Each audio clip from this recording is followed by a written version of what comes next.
hoy día te están haciendo medición de armónico. Medición de armónico en la red. Porque dicen que la carga, exceso de carga capacitiva. Sí, no lineales, la carga capacitiva no es lineal. Las inductivas son los lineales, Sí. motores, el equipo electrónico. Entonces van generando Esas van generando armónicos. ¿Cómo se mejoran con filtros? Perturbaciones en la red eléctrica. Ahora nos vamos a una falla en la red eléctrica. Y aquí vamos llegando a lo que es realmente importante. Bueno, todo esto es importante, pero aquí vamos a lo que hay que sufrir. La falla en la red eléctrica. A diferencia de las perturbaciones, las fallas son las anormalidades de los sistemas eléctricos que impiden continuar la operación de uno o más componentes de la instalación. Pregunta a prueba. ¿Cuál es la diferencia entre una perturbación y una falla? Pues la falla Que no hay interrupción. interrumpe el servicio. Exactamente. La perturbación no. ¿Vale? González. No, pero si lo piden no vale. Si lo piden no vale. Entonces,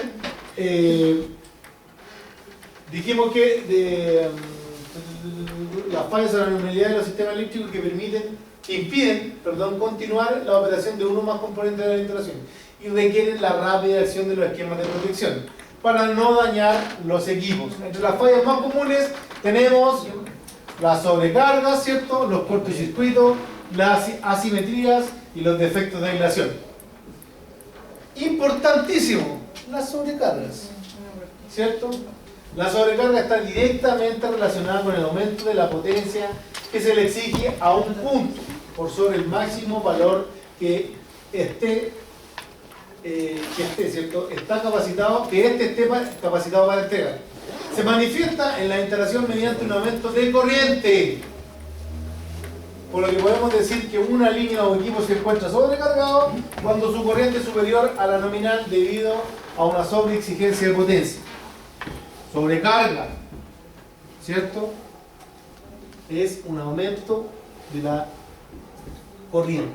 Profesor, una misma cantidad de motores en una empresa por falta de mantenimiento mecánico te puede empezar a dar sobrecarga de corriente, ¿no? Sí. Y ahí por lo menos no puede ir a hacer estudios. Falta mantención, falta mantención. No puede descartar. Esto ya no es por parte eléctrica, esto ya por parte mecánica, tiene que mandar mantenimiento a estos motores. Falta mantención, un rodamiento más agripado. Sobrecalentado ahí. Agripado porque se sobrecalentó y ¿cómo se llama? La grasa ya no es la misma, se tranca, opone más resistencia. Claro. Si opone más resistencia al giro de la normal, más esfuerzo, mayor corriente. ¿Vale? Entonces, los factores que producen la sobrecarga son múltiples, pero fundamentalmente esta falla obedece a un mal estudio de necesidad de potencia para una instalación en particular, o la modificación en términos de aumento de la capacidad conectada al sistema sin verificar si éste está capacitado para alimentar los nuevos consumos. Entonces, en los motores generalmente eléctricamente es difícil que falle un motor, súper difícil, porque que falle un motor, si una falla constituye la bobina, es porque en algún momento se calentó en la barniz de la bobina, ¿cierto? Y se calentó tanto que se derritió y dos conductores se tocaron incluso y hubo una falla en el cortocircuito. Entonces, pero, claro, esa es la falla, pero averiguar por qué entonces se produce la falla, lo más probable es que se calentó por una sobrecarga, una sobrecorriente. Ya, y una sobrecorriente que produce calentamiento, ¿cierto? Una sobrecorriente, ¿por qué se produce la sobrecorriente? Porque esta correa transportadora estaba para 1000 kilos preparada y vienen 1500. Obvio. Sí. Entonces, es una falla, es un tema mecánico más que Porque a nada. veces los dueños de las empresas, ponte, a mí me tocó ir a diagnosticar unos motores, unos cerros de palo, y el diagnóstico que yo le di fue que era problema mecánico, y ellos no querían creer. Yo le dije, esto hace falta, y tuve que buscar las pistolas para termografiar los rodamientos donde están los motores ahí, y indicarle que había calentamiento en los rodamientos, y ahí fue cuando creyeron que no era la parte eléctrica. Claro. Acuérdense que un motor siempre va asociado a un torque que va. El eje del motor va a ir siempre a una carga. Que puede ser una correa transportadora, puede ser una bomba, puede ser cualquier cosa.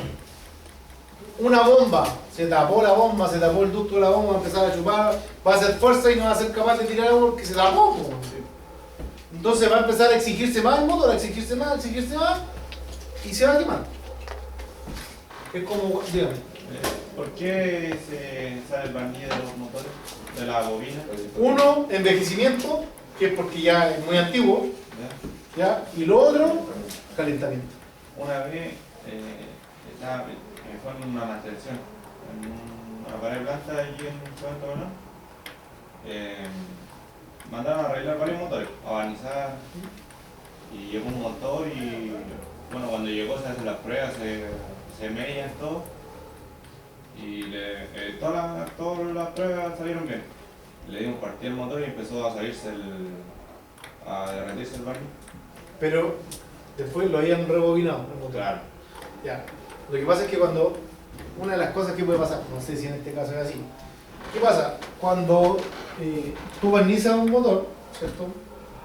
El proceso de rebobinar un motor, tienes el estator, ¿cierto? Que lo que se rebobina es generalmente el estator. Entonces tienes el estator, entonces ahí van las bobinas, ¿cierro? Metidas entre medio, son círculos al final que van entrelazados. Entonces, ese rollo de cobre, ¿cierto? Van aislados del metal con un plástico, ¿cierto? Un plástico especial, ¿cierto? Después llevan el mismo cobre bien ya aislado con un barniz. Después de eso, ¿cómo se llama? Cuando ya está armada la bobina, le echan un barniz de nuevo y le echan una resina de nuevo y eso se va al horno. Generalmente, o muy comúnmente, falló el motor o siguió funcionando. Sí, y pregunté. Ya, siguió funcionando. Entonces lo más probable es que haya pasado. ¿Qué pasa?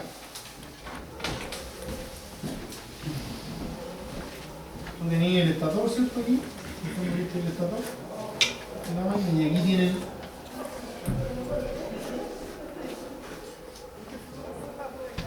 Cositas. Y aquí van a encajar las bobinas hacia adentro. Entonces cuando esto lo paran así el motor y le empiezan a escurrir la resina y el barniz hacia abajo. Cuando lo ponen mirando, como cierto, lo ponen mirando así y le echan barniz para que el barniz y la resina, ¿cierto?, penetre por todos los lados de la bobina, lo que más se pueda. Entonces, ¿qué pasa? Aquí tenemos la bobina, ¿cierto? La bobina que está mirada de frente. Entonces, ¿qué pasa? Cuando echan barniz aquí, ponte tú que cayó una gota de barniz aquí y quedó una gota que escurrió abajo, quedó otra gota que quedó por aquí.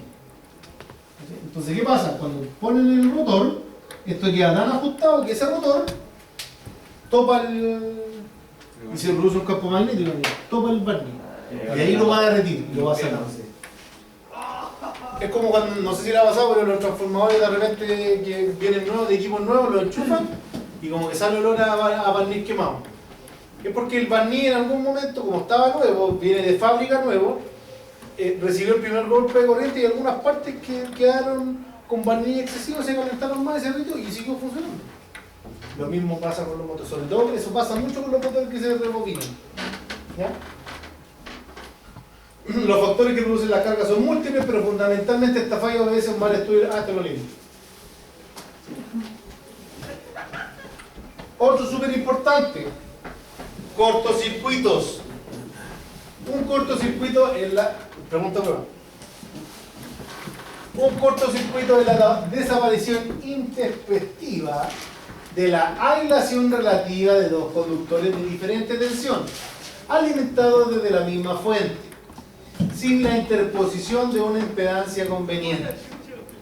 O sea, un cortocircuito es la desaparición de la aislación o de la resistencia o de la impedancia, ¿cierto?, entre dos conductores de diferente tensión, ¿cierto? O sea, cuando se topan. Es la forma menos técnica de decirlo. ¿Vale? Las causas que originan los cortocircuitos son múltiples. En la distribución en baja tensión se deben con mayor frecuencia al deterioro mecánico de la aislación. En líneas subterráneas se mueven principalmente a la ruptura de la aislación causada por movimientos del terreno, golpes de picota, infiltración de humedad, etc. En cuanto a su duración, se pueden distinguir cortocircuitos permanentes y transitorios. A estos últimos, cuando se repiten en cortos intervalos, se les llama intermitentes. Es el caso, por ejemplo, de los originados por el balanceo de conductores. ¿Alguien ha estado en presencia de un cortocircuito alguna vez? Sí. Sí, yo creo que todos. Que no lo sepamos es otra cosa. Los conductores de distribución de baja de las calles a veces topan. Los pedazos son lindos. Se acciona la protección Al terremoto. ¿Cierto? Los chispazos en las redes son cortocircuitos. Cuando se pegan dos cables en una tubería y Sí, yo creo que en la casa Mantoba ustedes no alguna vez hecho un cortocircuito. Si no llegan a su casa y metan un cable al oído de arriba y el oído de abajo del enchufe. un puentecito. Háganlo, Gracias, profe. háganlo. No, si no estalla. Si te van a operar las protecciones, no tengan miedo. Sí, tan buenas. No tengan miedo. Y si no te operan, es porque tienes mala protección. Hay pruebas todo el cortocircuito y la protección. Yo hice cosas similares de niño y de rey. No, pero no es cable pelado, es cable de Aislación, pues. No, para eso te digo meter los dedos del enchufe, ¿no? No te estoy diciendo eso. Con aislación. Entonces, no. Un ínfase, ¿no? Sí, un infacino, pues. ¿Y qué protección debería operar? Hay una de estas protecciones que está acá, ¿cierto? Que debería operar. El automático. El automático opera sobre dos fallas. Que son las dos que hemos visto justamente. La sobrecarga y el cortocircuito. ¿Vale? O sea, este automático, por ejemplo, que tengo aquí. ¿Está normal? Sí, está normal. Digo, pero por temperatura, ¿no? ¿Cómo? Por temperatura de menos. Se calientan los cables, se recalientan. ¿No? ¿Por qué la palabra termo? Entonces termomagnético. Que no es que operen por temperatura. No operan por. Lo que pasa es que aquí es un mal concepto que tenemos los electricistas de la temperatura. Mira, hay una falla, una lámpara parpadeando. ¿Por qué puede estar parpadeando? Por la distancia. Sí. Por un metro bien. ¿Lo vamos a decir? O estamos en el driver. Por la distancia también. ¿Cuál es el apellido? Si la regla sí. Si la regla, El bala no es de un equipo eléctrico, el driver. El bala es del equipo fluorescente antiguo. Profe, por lo menos el caso que yo Ahora voy. el caso que yo le digo específico porque cuando hay un neutron prof, vamos a calentamiento, se empieza a calentar esa barra ahí. Es que no es que el calentamiento es un efecto. ¿Ya? Es un efecto del aumento de la corriente. Ya. Entonces cuando decimos, y te voy a explicar por qué es termomagnético, pero cuando decimos, oye, se me calentó el cable, entonces, ¿cómo? ¿Porque se me calentó el cable va a fallar? No, el cable no se calienta porque sí, a menos que esté al sol, pues se calienta porque le llega el sol. Claro. Pero el cable se calienta porque aumenta la corriente que pasa por él. Entonces, puede ser un sobreconsumo, una sobrecarga. Entonces, el calor, ¿cierto? Es un efecto del aumento de la corriente. Aquí, desde el punto de vista eléctrico, lo que está fallando es que está pasando más corriente por ese cable, que tiene como efecto que se caliente, que va a derretir el aislante y que se van a juntar los cables. Eso es un cortocircuito, va a producir un cortocircuito, pero es porque hay un aumento de la corriente, o porque hay un deterioro del material, puede ser el cortocircuito, pero cuando se calienta un cable es porque hay un aumento de la corriente, es directamente proporcional a eso. ¿Por qué se llama, termino esto y te pregunto, te voy contigo, ¿por qué se llama termomagnético? Termo, la parte térmica, ¿cierto? Porque el interruptor termomagnético funciona con un bimetal en su interior. Y ese bimetal a medida que va pasando exceso de corriente se va deformando, se va calentando, pero por efecto de la corriente. Se va calentando, ¡pah! Y se como deforma, ¡pah! Y abre. Esa es la parte térmica. Y tiene otra parte que es magnética, que es para la parte térmica es para sobrecargas, y la parte magnética es para protegernos de los cortocircuitos, que es cuando hay grandes niveles de corriente, tiene que funcionar más rápido que esperar que se caliente el bimetal, porque es un cortocircuito. O sea, vamos a ver que en este tablero los niveles de cortocircuito pueden llegar a 2000, 3000 amperes. Un cortocircuito. En este tablero tan chico, en la entrada puede llegar a mucho más, en un tablero general de la entrada. Entonces, ¿qué pasa? Como son corrientes tan grandes, van a producir mucho daño a mi instalación. Por lo tanto, tengo que despejarlos muy rápido. Entonces, el automático dice, yo no puedo esperar que se caliente el bimetal para operar si tiene una corriente muy grande. Porque esto tiene que ser instantáneo. Entonces, lo que tienen en su interior es una bobina. y que a medida que le llega mucha corriente, ¡pam!, opera. Entonces, esa bobina es un efecto magnético, ¿cierto? Entonces la parte térmica, ¿cierto?, que es el bimetal que se deforma, por eso termo, y la parte magnética por la bobina, termomagnético. Pero no es por un efecto de la corriente, es el del calor. El calor o la temperatura es un efecto del aumento de la corriente. ¿Vale? Esa es pregunta en la segunda prueba. Por si acaso. Nos adelantamos un poco. Ya. Y eso que aquí pueden llegar a 2000, 3000 amperes es la primera prueba. No hay que calcular. Dependiendo de la capacidad de generación, distancia e impedancia entre la fuente y el tipo de cortocircuito, las sobrecorrientes pueden alcanzar una magnitud varias veces superior a la corriente nominal de los equipos. Las consecuencias de estas sobrecorrientes son múltiples, tales como calor del arco o calor producido por el contacto en el cortocircuito, que pueden fundir los conductores, carbonizar los aislantes o originar un incendio.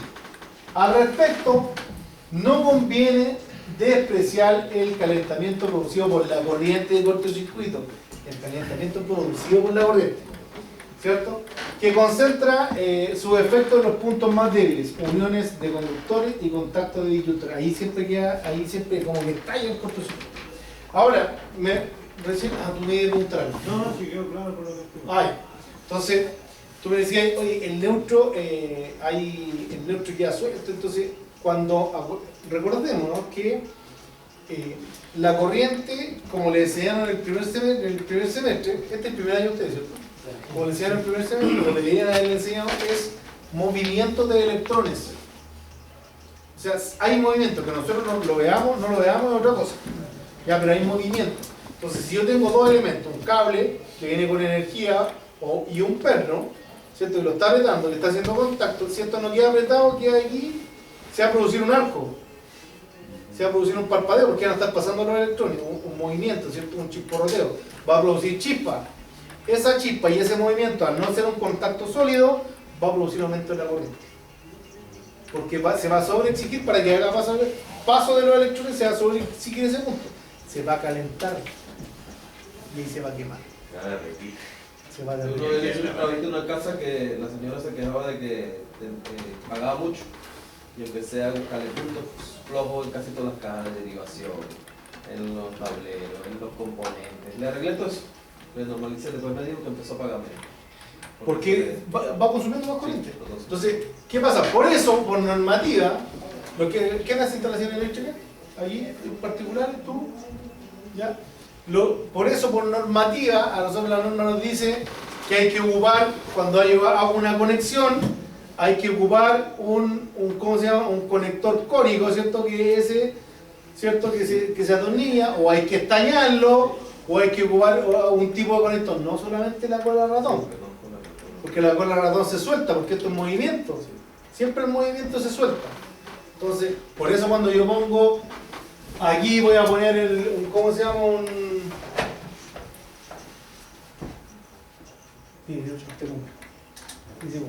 Cuando yo voy a conectar aquí con el pernito, tiene que haber ¿cómo se llama?, un terminal, una puntilla que se puede llamar, ¿cierto? Entonces, si ustedes vienen acá, y por ejemplo aquí aquí está medio fuera de norma, pero aquí nosotros vemos que los cables que llegan a la regleta, así como que espero que los que llegan a las protecciones también tengan esas puntillas, nos llegan con el cable pelado, porque tiene que ser un cable pelo, en este caso tiene que ser un cable pelo, porque es una instalación que está para recinto educacional, que se dice cable libre halógeno de pelo. Entonces, si yo pongo el cable así suelto, me van a quedar pelos que no están tocando firmemente el perno. Entonces va a producir el chisporroteo. Yo en la pega tengo unos automáticos donde no están bien apretados los cables. Se los voy a traer para que veamos cómo quedan. ¿Ya? Siempre los traigo. Este voy a dejar. Que eso es por no apretar, no el correcto aprete. Nosotros a las casas deberíamos, por lo menos, a nuestras casas, una vez al año, hacerle aprete de conductor. No, nosotros hemos visto tableros incendiados completos por neutros flojos, que circulan 200, 300 amperes. Entonces, es importantísimo. Ahora, yo sé que no lo hacen. Yo llevo 10 años viviendo en la misma casa y a principios de año le hice un repete. Y yo le di, no sé si a usted dije, lo hice porque hice una ampliación y puse un automático más, si no, no lo hago, po, weón. Uno no lo hace, pero se debería hacer una vega. En la pega, si son mantenedores, ahí lo más probable es que lo hagan por protocolo, Sí. pero es necesario, ¿ya? Esto lo leímos, ¿cierto? Tampoco se debe despreciar los efectos electrodinámicos de las corrientes de cortocircuito. En estas condiciones, los enrollados, las bobinas de los transformadores prácticamente son sacudidos y pueden producir deformaciones en su bobina. Otros efectos originados por el mismo son deformaciones de barra y conductores que deben ser considerados para el proyecto. Es bien complicado el tema de los cortocircuitos, sobre todo en tableros más o menos. Yo tengo tableros más o menos de mayor gran corriente. Yo tengo un supervisor que quedó con problema a la vista permanente, porque en un tablero, un cortocircuito, el efecto del arco.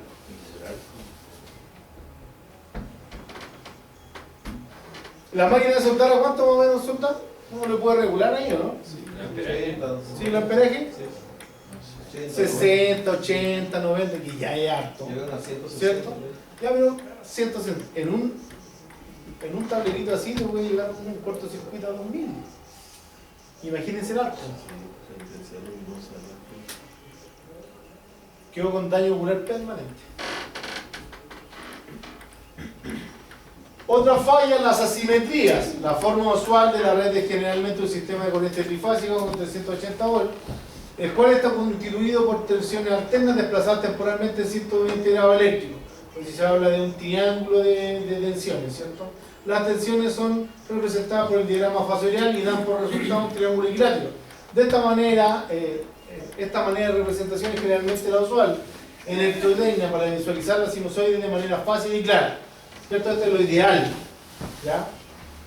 Bajo operación normal, todas las amplitudes de las tensiones del sistema de corriente trifásica son iguales y se muestran en forma de ángulo de separación de 120 grados. En el caso de una discrepancia de esta forma, se habla de una asimetría. Normalmente un sistema trifásico puede presentar la condición de asimetría cuando un motor trifásico en delta pierde una de sus fases de alimentación, o bien en un sistema trifásico estrella que corta la unión entre el punto estrella del transformador de alimentación y la tierra de servicio en una red desequilibrada, ¿cierto? Entonces queda desplazado este triángulo, ¿cierto?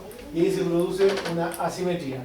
Las consecuencias de la asimetría en un sistema pueden ser, en el caso de la pérdida de una fase de alimentación a un motor trifásico, un aumento de la corriente del motor y por consiguiente el daño de este. Y en este caso, del levantamiento del neutro, una elevación de la tensión en las cargas monofásicas. Siempre, la mayoría de las fallas se traducen en aumentos de corriente. ¿Vale? ¿Qué leen? En la hora. 10 y 14. Falta de relación, lo vemos en la próxima clase. ¿Qué vamos? ¿Vale? Circuito equilibrado, un circuito. ¿Cómo? Cuando tengo el plomo, eso era un circuito equilibrado y transitorio. Transitorio con ¿Qué implica? ¿Se tiene cuando nosotros tienen la magnitud tiene que ser igual. Sí, tienen que ser iguales. Circuito equilibrado. No, asimétrico y no simétrico. Equilibrado y desequilibrado habla de las corrientes, generalmente se refiere a las corrientes. Ahí lo vamos a ver. ¿Estás listo, no? Sí.